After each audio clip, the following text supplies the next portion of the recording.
കുവൈറ്റിൽ വീട്ടുജോലിക്ക് പോയി മാനസിക പീഡനം അനുഭവിക്കേണ്ടി വന്ന സ്ത്രീയെ ജനപ്രതിനിധികളും നാട്ടുകാരും ചേർന്ന് നാട്ടിലേക്ക് തിരിച്ചെത്തിച്ചു. കോട്ടയം വാഴൂർ സ്വദേശിനി ബീന ഷൈജുവിനെയാണ് തിരിച്ചെത്തിച്ചത്. 6 മാസം മുൻപാണ് ബീന ഷൈജു വീട്ടുജോലിക്കായി കുവൈറ്റിലെത്തിയത്.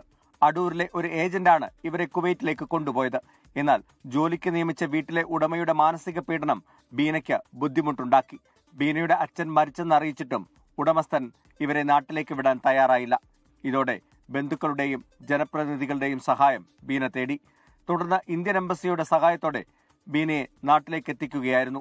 എന്നെ അടൂരുള്ള ഒരു സുനിലെന്ന് പറഞ്ഞ ഒരാളാണ് എന്നെ കൊണ്ടുപോയി അവിടെ ചെന്ന് കഴിഞ്ഞപ്പോഴത്തേക്ക് എനിക്ക് വളരെ മാനസികമായിട്ടുള്ള പ്രയാസങ്ങളും ബുദ്ധിമുട്ടുകളും എല്ലാം ഉണ്ടായി. ഭയങ്കര ഒരു പ്രയാസമായിരുന്നു എനിക്ക് നേരിട്ടത്.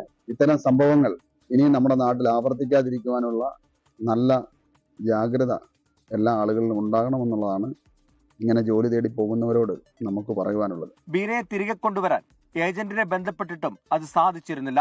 1,20,000 രൂപ നൽകണമെന്ന് കുവൈറ്റിലുള്ള ഉടമ ആവശ്യപ്പെട്ടുവെന്നും ഇവർ പറയുന്നു. ഇത് നൽകിയിട്ടും പാസ്പോർട്ട് വിട്ടു നൽകാൻ ഉടമ തയ്യാറായില്ല. തുടർന്നായിരുന്നു നാട്ടുകാരും ജനപ്രതിനിധികളും സംയുക്തമായി വിഷയത്തിൽ ഇടപെട്ടത്. നിരവധി സ്ത്രീകൾ സമാനമായ രീതിയിൽ വിദേശത്ത് കുടുങ്ങിക്കിടപ്പുണ്ടെന്ന് ബീന പറഞ്ഞു. 24 കോട്ടയം.